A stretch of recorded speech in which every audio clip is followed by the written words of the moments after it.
الحمد لله والصلاة والسلام على رسول الله وعلى آله وصحبه ومن والاه وبعد. عن عبد الرحمن بن عبد القاري قال: خرجت مع عمر بن الخطاب رضي الله عنه ليلة في رمضان إلى المسجد فإذا الناس أوذاع متفرقون، يصلي الرجل لنفسه ويصلي الرجل فيصلي بصلاته الرحت. آج ہمارے موضوع ہے بخاری شریف کی ایک حدیث جو میں نے آپ کے سامنے مختصراً قرأت کیا، اور موضوع ہے تراویح، نماز تراویح یا صلاۃ التراویح.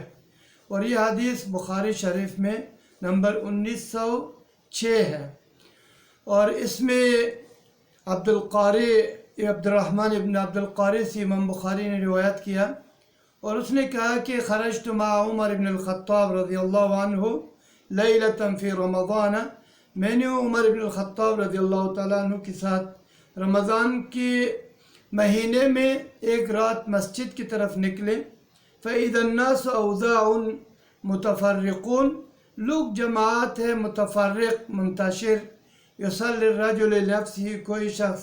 اپنی نماز پڑھ رہے.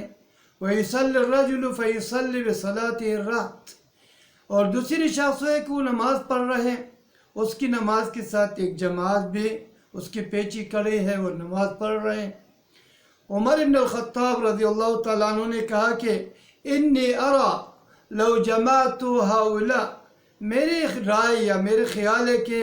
میں ان لوگوں کو جمع کر دوں جو متفرق جماعت یا انڈیویجل انفرادی نماز ادا کر رہے ہیں، علی قاری واحد، ایک ہی قاری پر جمع کروں. لکان امثل، یہ زیادہ بہتر ہوگا اور زیادہ افضل ہوگا. ثم عزم، پھر عمر ابن الخطاب رضی اللہ تعالیٰ عنہ نے پختہ عزم کیا. فجمعهم علی ابی بن کعب، پھر ان کو جمع کیا سارے متفرق جماعت کو ابی بن کعب رضی اللہ تعالیٰ عنہ کی پیچھے. اور پھر یہ پہلی رات کا جو واقعہ تھا، پھر کہتا ہے ثم خرجت معه لیلة اخرى. پھر عبد الرحمن ابن عبد القاري کہتے ہیں کہ ایک رات میں عمر بن الخطاب رضی اللہ تعالیٰ عنہ کے ساتھ نکلا. والناس يصلون بصلاة قارئهم، سارے لوگ اپنے قاری یعنی اپنے امام ابی ابن کعب کے پیچھے جماعت کے ساتھ ایک ہی جماعت نماز پڑھ رہے. عمر بن الخطاب رضی اللہ تعالیٰ عنہ نے کہا کہ نعم البدعۃ ہی یا نعم البدعۃ ہذہ، یعنی اتنی ایک نیا چیز لیکن بہترین ایجاد یا بہترین اور طریقہ ہے جو میں نے ان کو اختیار کیا، سارے متفرق جماعت کو ایک جماعت میں جمع کیا. پھر عمر بن الخطاب رضی اللہ تعالیٰ عنہ کے اپنا کامنٹ یا ریمارکس یہ ہے: والتی ینامون عنہا افضل من التی یقومون فیہا، کہا کہ وہ نماز جس سے یہ لوگ کچھ لوگ سو رہے نہیں پڑھ رہے اس وقت، یعنی رات کے ابتدا میں، اور بعد میں جا کر آخری رات میں پڑھ رہے ہیں، اور وہ بہتر ہے اس سے جو ابھی یہ لوگ جماعت کے ساتھ یعنی مسجد میں پڑھ رہے ہیں. یہ عمر ابن الخطاب رضی اللہ تعالیٰ عنہ کا اپنا بیان ہے. میں اس حدیث کو سامنے رکھ کر چند باتیں کرنا ہے. ایک بات یہ ہے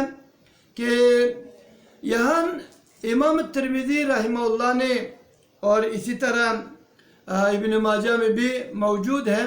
اور شیخ البانی رحمہ اللہ نے اس حدیث کو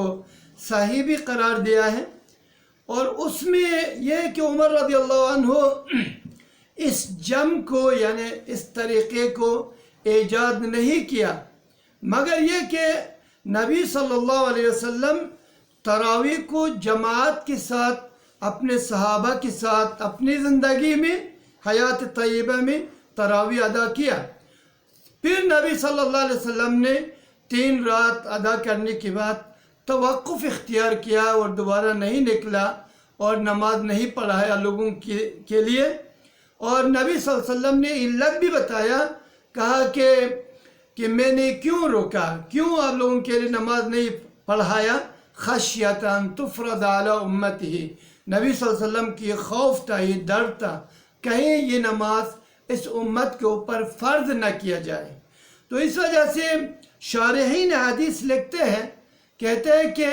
یہ علت نبی صلی اللہ علیہ وسلم کے وفات کے بعد ختم ہو گیا ہے، کہ یعنی یہ کسی چیز کا فرض ہونا یا اس کا مستحب ہونا یا مشروع ہونا مشروع نہ ہونا، یہ احکامات جو نبی صلی اللہ علیہ وسلم کے ساتھ خاص تھا یہ ختم ہو گیا،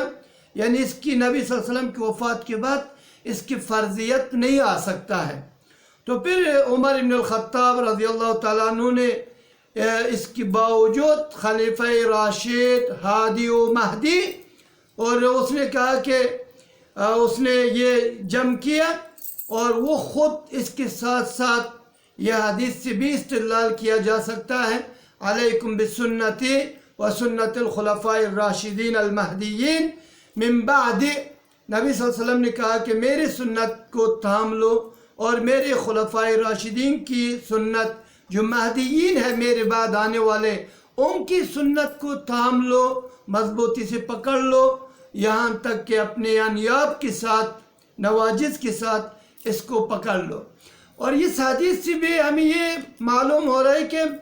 کہ عمر بن الخطاب رضی اللہ تعالیٰ عنہ نے لوگوں کو ایک ہی جماعت میں جمع کیا۔ یہاں دو باتیں ہیں، ایک بات یہ ہے کہ یہ تراویح عمر بن الخطاب رضی اللہ تعالیٰ عنہ کے ایجاد ہے؟ کلا و حاشا، بلکہ تراویح نبی صلی اللہ علیہ وسلم کی طرف سے وہ ایجاد ہے کہ نبی صلی اللہ علیہ وسلم نے تراویح پڑھایا، بعد میں خشیت الفرضیت سے، فرض کے خوف سے اس کو ترک کیا۔ اور عمر بن الخطاب رضی اللہ تعالیٰ عنہ اپنے زمانہ خلافت میں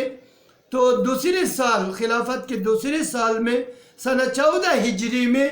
یہ لوگوں کی متفرق جماعت کو ایک جماعت میں جمع کیا۔ اس سے معلوم ہوتا ہے تراویح عمر بن الخطاب رضی اللہ تعالیٰ عنہ کے ایجاد کردہ نہیں، جیسے کہ ایک گمراہ طائفہ کہتے ہیں، بلکہ تراویح نبی صلی اللہ علیہ وسلم نے ہمارے لیے شریعت بنایا، اور عمر بن الخطاب صرف ان متفرق جماعت کو ایک جگہ ایک جماعت میں ایک قاری کے پیچھے جمع کیا۔ دوسری بات یہ کہ میں اس میں بحث نہیں کرتا ہوں کہ تراویح کی عدد رکعات کتنی ہے، لیکن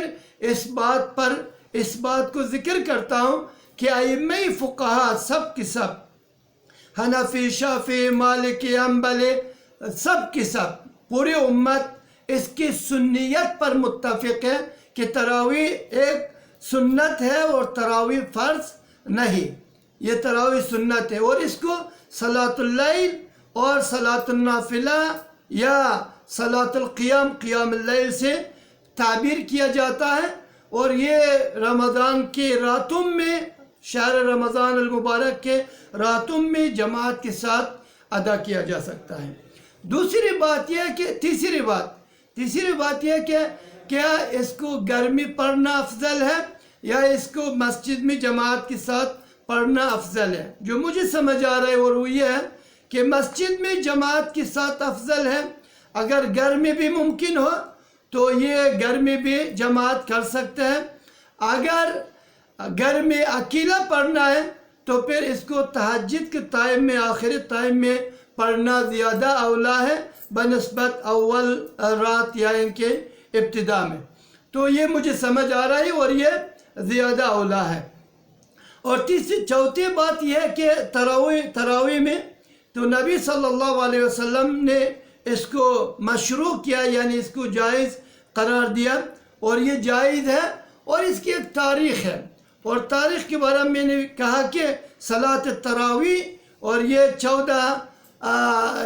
اس جماعت اس کیفیت کے ساتھ 14 ہجری میں عمر رضی اللہ تعالیٰ عنہ نے